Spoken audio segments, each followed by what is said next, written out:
Bonjour à tous, j'espère que vous allez bien, j'espère que vous cheminez bien. C'est Anissa de la chaîne Anissa et Géraud, éveilleur de conscience et consultant. Aujourd'hui, j'ai décidé de te parler d'un thème qui est cher, qui est qu'est-ce que l'amour? Vaste question, question qui m'a animée depuis ma naissance, vraiment, parce que je voulais comprendre un petit peu ce qu'étaient les relations amoureuses. Est-ce que l'amour que j'éprouve envers mes parents, envers mon chat, envers mes enfants, envers mon mari, envers mes amis, est-ce que c'est le même amour pour tout le monde? Et à partir de cet amour, eh ben, comment je le trouve, comment je le partage et comment je le vis. Et toutes ces questions donc, m'ont véritablement animée. Aujourd'hui, faire une courte vidéo sur le sujet, mais dans quelques jours, je ferai un live donc, sur YouTube où je partagerai durant 1 heure, en fait, qu'est-ce que l'amour et répondre à toutes les questions que je viens d'énumérer. Mais pour la faire courte, l'amour, en fait, déjà, c'est se poser, ces questions-là parce que moi, depuis que j'étais jeune, je me disais: «Mais pourquoi est-ce que, les gens s'aiment de telle façon? Pourquoi est-ce que finalement, je dois prouver telle chose pour prouver mon amour? Qu'est-ce que l'amour véritablement? Quelle est la définition de ce mot?» Je vais te le résumer très vite. L'amour, eh ben, c'est ce que tu es, c'est ce que je suis. Alors ça paraît un peu bateau comme ça, mais pas du tout en fait. Et le truc de qui suis-je véritablement va t'amener à découvrir cet amour que tu es. Et à la question de est-ce que j'aime tout le monde de la même façon, en ce qui me concerne, c'est oui. Après, il y a d'autres personnes avec qui j'ai eu cet échange-là et qui me disaient non, moi j'aime pas mon animal domestique et j'aime pas donc mes parents de la même façon que je vais aimer mon mari ou ma femme. Et moi à cette question, je dis que oui, parce que la seule différence en fait dans l'amour, la façon dont j'éprouve l'amour envers mon mari Géraud, mes enfants, mes amis, mes parents et les animaux domestiques, c'est le corps. Et ça, c'est mon ami et mentor Marc Sarenkov qui m'a expliqué ça. C'est qu'en fait, la seule différence qui fait que j'aime mes parents ou mon animal domestique ou mon mari d'une façon différente, en fait, c'est leur corps. Voilà, c'est le désir que je vais avoir envers mon mari, c'est l'affection que je vais avoir envers mon ami, c'est l'attachement que je vais avoir envers mes parents. Mais au final, en trame de fond, c'est toujours la même chose. C'est ce truc-là, en fait, que j'ai à l'intérieur de moi. Moi, je le situe au niveau du chakra du cœur et qui est ce que je suis véritablement.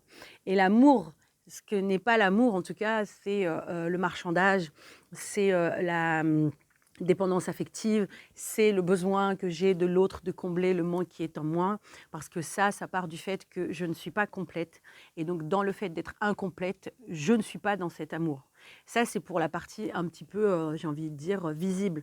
Après, dans l'invisible, il y a la notion de qu'est-ce que l'amour véritablement.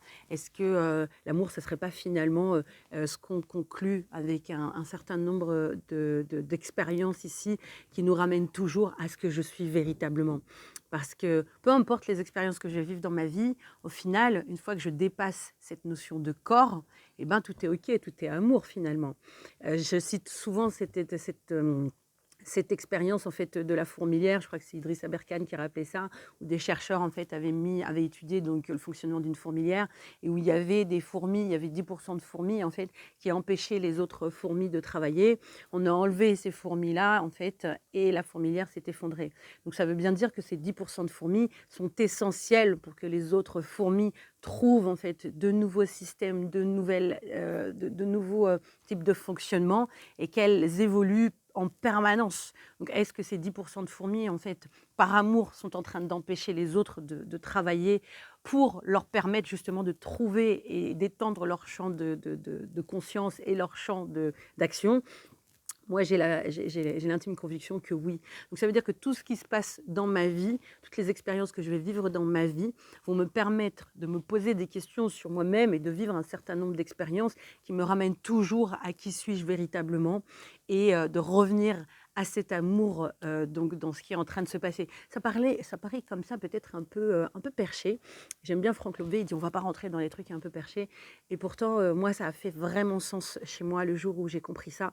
Je me disais qu'en fait, il n'y avait pas de punition, qu'en fait, l'amour, c'est pas juste l'amour amoureux parce que sinon c'est très limité. Et j'avais écrit cette lettre à Marc Sarayankov tout au début de notre rencontre et tout au début où j'ai commencé à me poser ces questions-là. Je lui disais, mais attends, c'est quoi l'amour exactement? Est-ce que l'amour, c'est finalement la l'idée, en fait, que je me suis construite de par l'éducation que j'ai eue? Est-ce que c'est mon côté un peu, je veux la représentation de mon père? Est-ce que, cette notion de «Suis-le, il te suivra, suis-le, il te fuira», est-ce que c'est ça? Est-ce que c'est une espèce de négociation finalement avec moi et l'autre? Est-ce que c'est l'aspect sexuel? Qu'est-ce que c'est véritablement l'amour?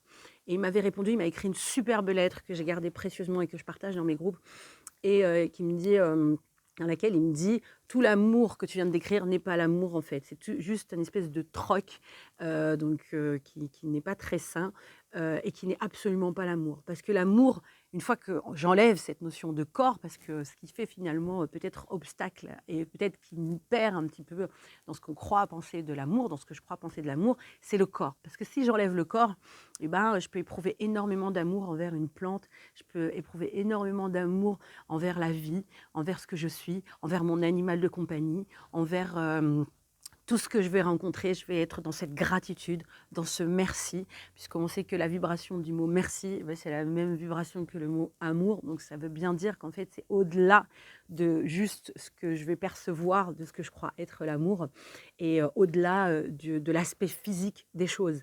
Et quand je vais faire ça, je vais revenir à cette complétude que je suis. Et du coup, dans cette complétude, alors je suis complète. Et du coup, je suis déjà cet amour.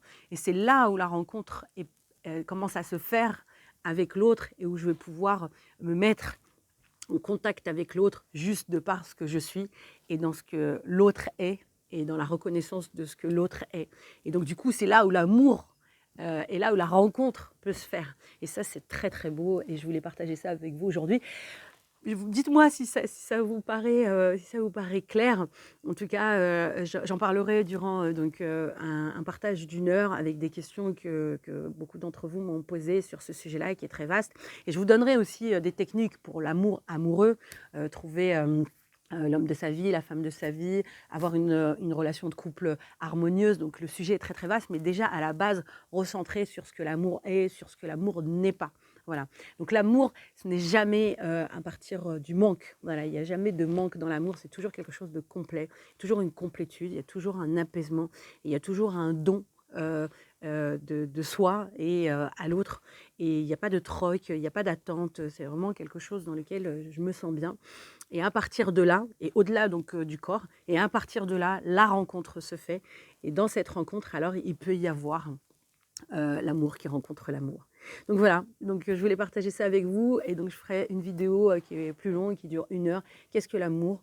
Comment est-ce que je fais finalement pour trouver aussi l'amour amoureux, l'attirer à moi dans ma vie, incarner ce que je suis véritablement au travers de cet amour et tout ça, donc j'en parlerai dans une vidéo d'1 heure qui sera publiée dans les prochains jours. Le rendez-vous, c'est le dimanche prochain, mais bon, ça, j'en parle pas trop parce qu'en fonction de quand est-ce que vous regarderez la vidéo, elle sera peut-être déjà en ligne. Si vous avez si vous avez des questions donc, sur ce sujet-là, dites-le moi en commentaire. Si vous pensez que c'est utile pour certaines personnes, partagez. Et puis, on vous partagera aussi avec Géraud une vidéo spéciale. On vous racontera justement comment ça s'est fait notre histoire d'amour, parce que plein de gens pensent que ça s'est fait d'une façon très fusionnelle, très romantique, c'était très puissant entre nous. Alors là, mais pas du tout. Ça a été une vraie catastrophe. On a mis beaucoup de temps à être ensemble et la vie a fait en sorte qu'on soit ensemble, peu importe ce que nous, en tout cas, on voulait ou on ne voulait pas. C'est une histoire passionnante voilà, et qu'on aimerait vraiment partager avec vous pour vous montrer que l'amour n'est pas toujours ce qu'on croit et pas toujours comme on l'avait prévu. Et pourtant, c'est ce qui était parfaitement bon pour nous deux. Voilà, je vous souhaite une merveilleuse journée ou soirée en fonction de l'heure à laquelle vous regardez cette vidéo. Si vous l'avez aimée, si tu l'as aimée, donc partage-la avec quelqu'un avec qui tu as envie de partager cette énergie. Et puis, n'oublie pas de mettre un like aussi sur la chaîne. Et puis voilà, je te souhaite une merveilleuse continuation. À bientôt.